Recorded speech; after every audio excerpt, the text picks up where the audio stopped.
Welcome back to another episode of Black Girls Texting. It's your girl, Sade. Hey, bitches. It's your girl, Charles Pinky. I didn't know we were singing and I'm not prepared. It's Glenn. Oh, I kind of sang. That was melodic. Is there a case, though, because I've always been raised hearing, like, some people are just for a season. And, like, sometimes you will just simply outgrow a friend. And even though it might hurt, that's actually what is supposed to happen. And it's very natural. Like, how do you distinguish just, like, outgrowing someone and maybe that time is over? Yeah, even though I'm a champion of like, reconcile, girl, like, don't opt out. Like, at the end of the day, some friendships are meant to expire.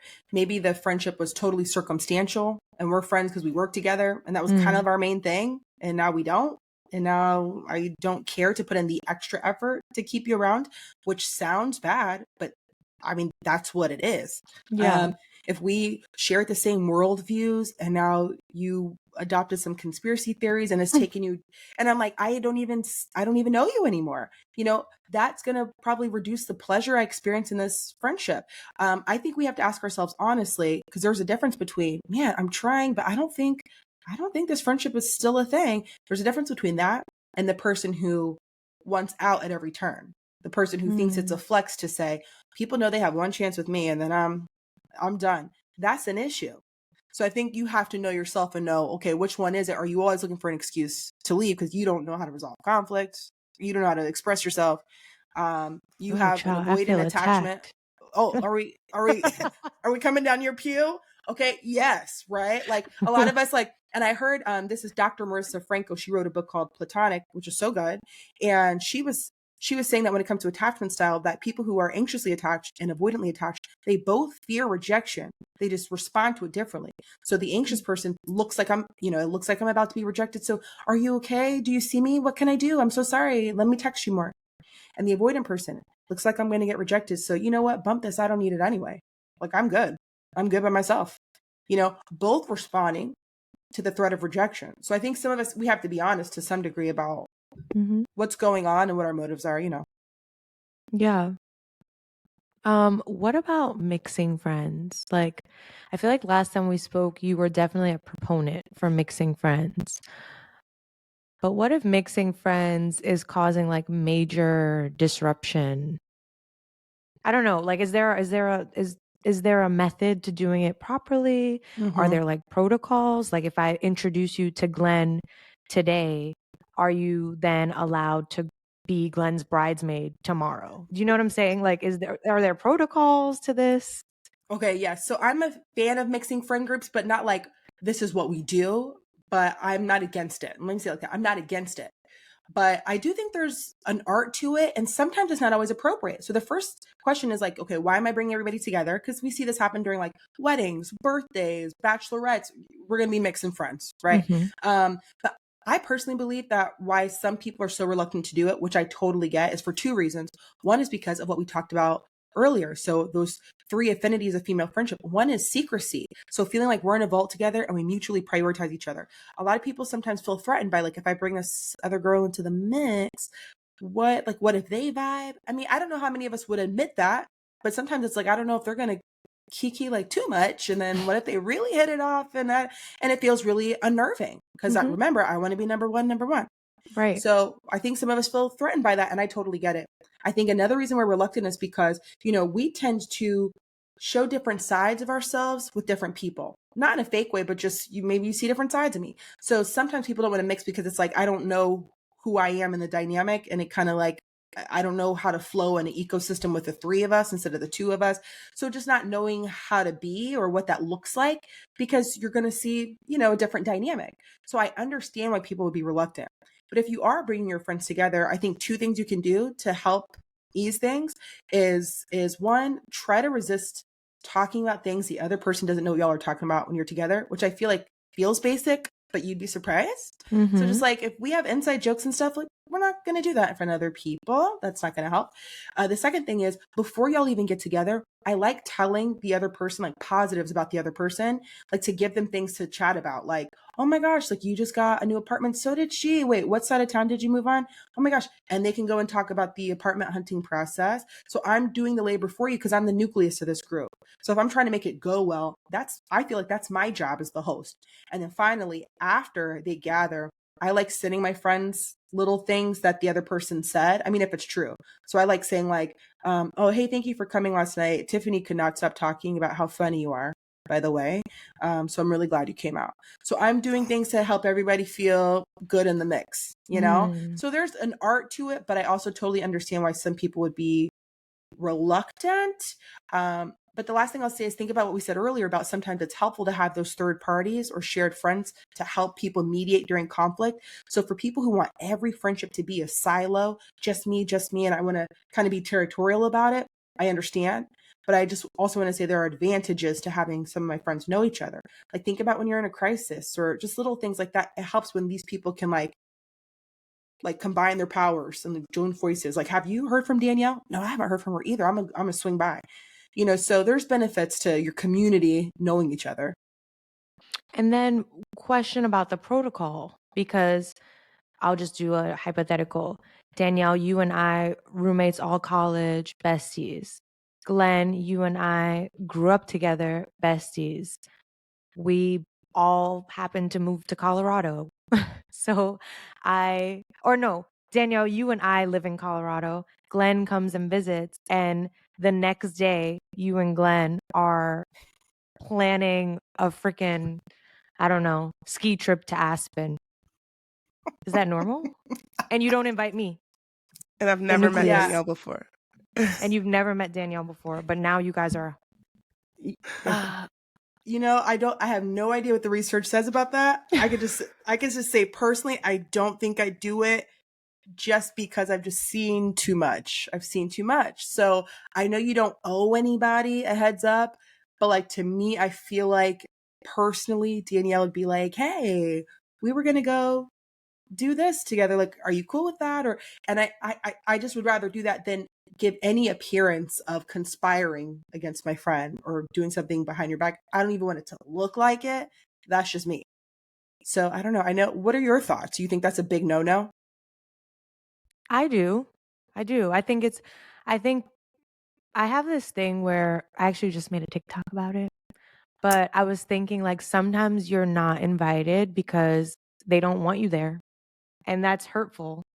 And when people are your friends, you wouldn't expect for them to feel that way about you.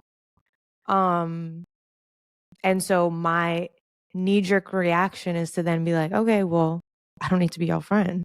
But maybe that's not it's the weird right because way. I feel like it's kind of like if you introduce us together and then the next day we go to, I think there's something with like timing, like are we fresh and we go do something without the person who brought us together? I feel like something about that feels like, oh, okay, you know? Yeah. But I think over time, yes, 100%, you cannot 100%. be, okay, I agree. Yeah, over time, 100%. That's actually what I would want over time. Right. But not. It's tricky. It's tricky, but it is hard always to like, especially on Insta, you go and see like, oh, they got coffee. It happened to me actually like maybe 8 months ago. I brought two friends together for like a thing. Well, a couple of us together. And then like 2 weeks later, they posted on their stories like that they were walking. And I hope they're listening too. I posted on their stories that like they were walking together or something. And they're like, oh, just walking. I was like, oh. And I definitely screenshotted and sent it to them both and was like, oh my God, are we enjoying our walk? You know, and I had to like coach myself through the moment of like, you know what? Yes. Like they literally, it makes so much sense that they'd be friends. Mm-hmm. And I think a lot of it too has to deal with like, are you secure in your spot in this person's life? Like I have to remind myself, wait a second, when we come together, we have something very unique. Like this is not my property. And it makes sense that they would be friends. And people need multiple friends, you know. So there are times when what I know to be true and then how I actually feel don't go together, you know. And I have to remind myself, you know. But yeah, you can't expect to be invited to all the things. It's not even practical to have that expectation. Yeah. I love when I see my other friends linking up. I don't know, and I'm like happy for them. Like, good for y'all. Go do that like niche thing that I'm not interested in. That y'all both like. What if it's the thing that you are extremely interested in? It's a writing conference that you actually you'd been talking about it to friend A, and they decide to go with friend C that they met last week. That's weird. That's weird. Dead to me. Dead to me. But I do agree. Like, I think half of the things can just be like talked through, and like, oh, it's so much energy. It's so much energy. It's so much energy, and it's so much it's really like you're just swallowing a lot of pride, because it's like, now I have to tell you that this bothered me when I feel like that should have been obvious. But yeah. I mean, I often say I wish I had $1 for every time people do say to me, like, Danielle, like, I should not have to say that. That's so obvious. I would never do that. And I get that. I've said that myself.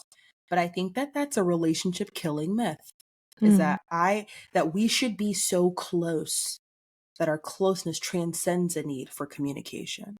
It's just not fair, because you wouldn't expect anybody else to read your mind.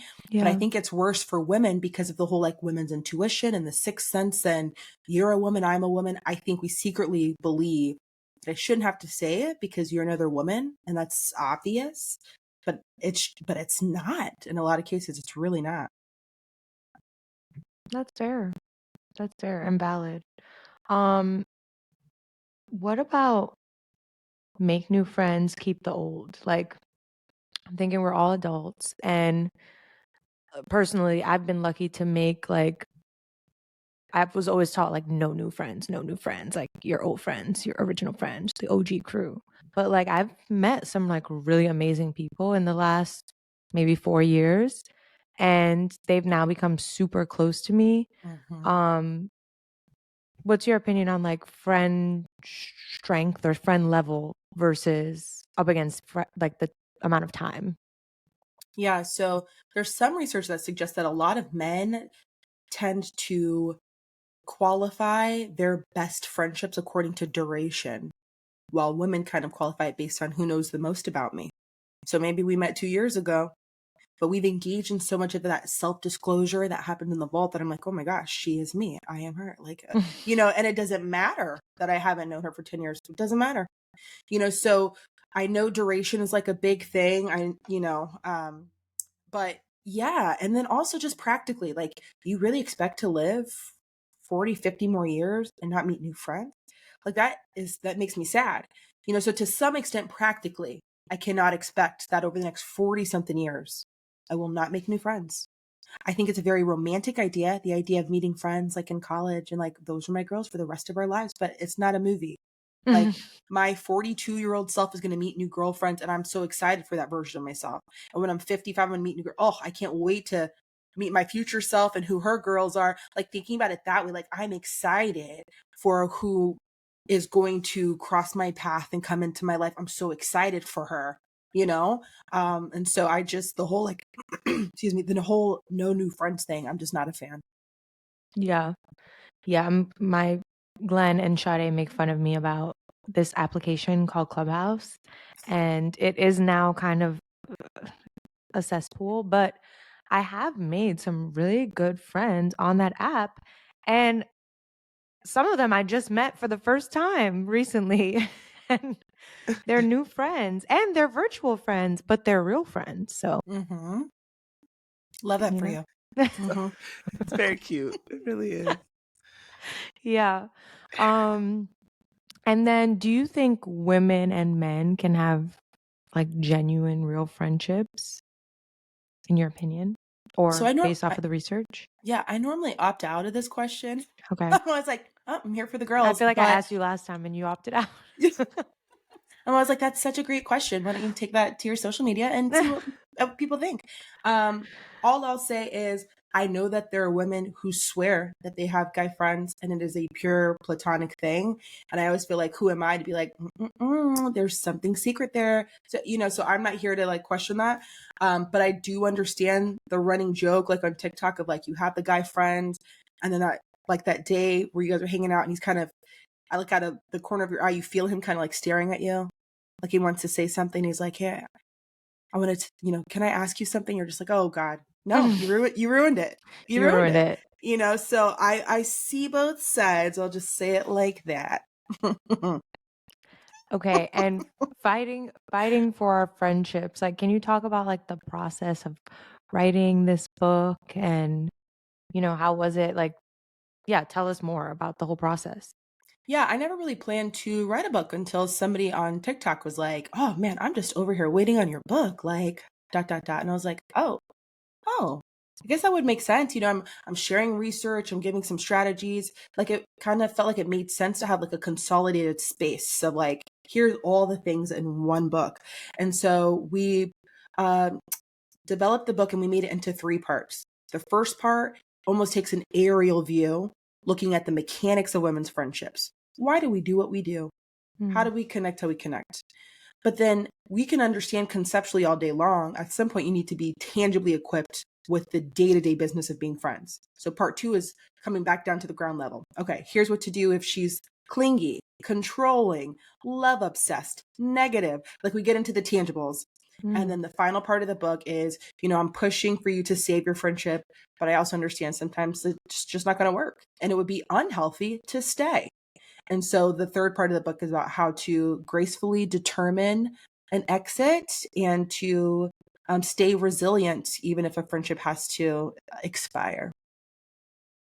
Oh, sounds like an amazing resource. Yeah. I'm like, it sounds like the perfect gift, like gift it to all your friends. Would it be passive aggressive to gift it to a friend that you're like having an issue with? Not if you read buy this. 2 Let's copies. read it together. Yeah, let's both if you read buy it. 2 copies, then let's just book club it, Book girl. club. And let me just like pre-highlight sections I really think you need to focus on, Book club. Okay, and then do you think, or in your opinion, I believe you have a son, right? I do have, my son's 5, my daughter's 2. Okay, you do have a daughter. Okay. I was gonna ask, what lessons are you teaching? Well, I know she's only 2, but do you plan to teach your baby girl about just like being a good friend and like being equipped for all that friendships are gonna bring to her life? Yeah, I am definitely going to encourage her to anticipate conflict, which sounds negative, but we're not going to do the whole, like she tells me a girl came at her or said something crazy and I say, she's just jealous and move on. That does little to equip her. That does little to encourage her to go and have conversations, conflict resolution. So it's going to be, oh yeah, you're going to sometimes disagree with your friends or they might hurt, like let you down and you might let your friends down. Let's talk about how you guys can talk it through. That's going to be our conversation and not, wait, your bestie did what? Oh no, she's not invited over anymore. We're not doing that. Okay. So from the beginning, yep, sometimes you guys are going to bump heads. What are you going to do? Okay. The second thing is you are no better or worse than any of those other girls, because a lot of us speak to one side of that. I hear a lot of moms with like, talking about like, you're not less than them. You're not less, but you also are not above them, because we're not going to have you talking about you're prettier, smarter. We're not doing that either. And I think as much as from the beginning, I can equip her to see other women are an extension of you. We all want the same things. We all face the same challenges, so coming from that lens. And I will say Gen Z actually does a lot better job of that, I think. The millennials, I got to give them credit for, because we kind of grew up with the whole like mean girls, this and that. But if you talk to Gen Z and spend some time with them, they are very women support women. They are. So I think that's a good, change of tide. But those are the kinds of things I anticipate telling her. Another one is you can have more than one best friend. So we're not doing that. So this might be your best friend. That could be your best friend too. You have 2 best friends. That's great. So those are some things that, based off of my experiences, what I've read in the research, that I think might be helpful to teach her early. Sometimes I love that. And when I talk to my nieces, I'll try to be the cool auntie and implement some of that advice too. I also grapple with the idea of a best friend, because I'm like, shouldn't all your friends be valuable and important? They might be different types of friends, but like the hierarchy of friendships, so you believe in best friends because you. Yeah. So again, like that feeling, we really like to feel like it's me and you, and like there's nothing wrong with that. I think there's something very special to feel like you get a lot of needs met and understanding from one person. I mean, that's very, very special. But I see women too often on the other end who maybe feel like shame because they don't have one. And 40% of adults say that they don't have a best friend.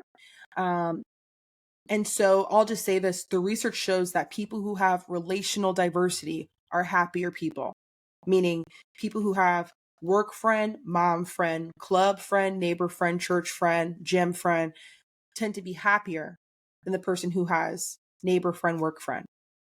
So if you have one bestie who ends up being your central girl, I think that's terrific. But if you find yourself limiting yourself to other friendships because of it, if you find yourself feeling shame because in this season of life, you don't have that one person, I'm hoping that that offers a little bit of reassurance for people in that state. Okay. And do you think that the word friend is like a really like valuable word? Like are all these people your friends? Like someone that you work with, that you may get along with and spend a lot of time, is that a friend necessarily? Yeah, we've talked about this a lot on the show too. I love an acquaintance. People be acquaintances. People that that's this girl that I know Glenn from says a home XYZ, or the home girl, the homie versus the friend. Yeah, that's so interesting because people are different, right? They'll be like, well, that is my friend. I don't mean like best friend, but that's my friend. I'm pretty particular about that word too, but I tend to like hyphenate. I mean, I guess it's not a hyphen grammatically, but I'll say, oh yeah, that's my work friend. Or like, oh yeah, she's like a book friend, So I'm trying to give context for like, that's how we know each other. Yeah. But if you're a friend, I'm just gonna be like, oh, that's my friend. So I'm with you of like, I try to be intentional about it just because, I don't know, not to be too intense, but I think to some degree it is sacred. So if I'm saying friend, I now have certain expectations of you now, if we're using that. And I also now feel kind of responsible for you. Like I'm taking you in, And so I just feel like, especially if we just met, okay, maybe we have chemistry, but even trying to be cautious of like the whole fast friend thing. Like, I don't know you like that yet, but I very much enjoy you when we're together, Yeah. I mean, I feel like we've learned so much. I feel like this is, as I said, it was fate that this interview happened during this time. Lots of reflection. I think the book will be given and read, both ways. But we really appreciate you joining us again. Like, you are literally always welcome to the group chat. I'm so excited for our audience and for everyone to get a hold of Fighting for Our Friendship. Again, it comes out May 7th. Do you have anything else that you are working on? And also, where can our listeners, our group chat, find you and follow you? Yeah, so right now the focus is really the book and going on book tour and hosting speed friending. We do intimate like speed friending events because people now are like, okay, Danielle's audience, they tend to be high achieving women who like to read and they want to be around like-minded people. And so they know that if you come to one of our events, that there's a baseline now. Like everybody there is reflective, thoughtful, intentional about friendship in this season. But everything lives at betterfemalefriendships.com. And I just appreciate you all for having me back and allowing me to lend my voice to this conversation. Love that. Well, thank you again. Danielle. And you're welcome back anytime. Thank you.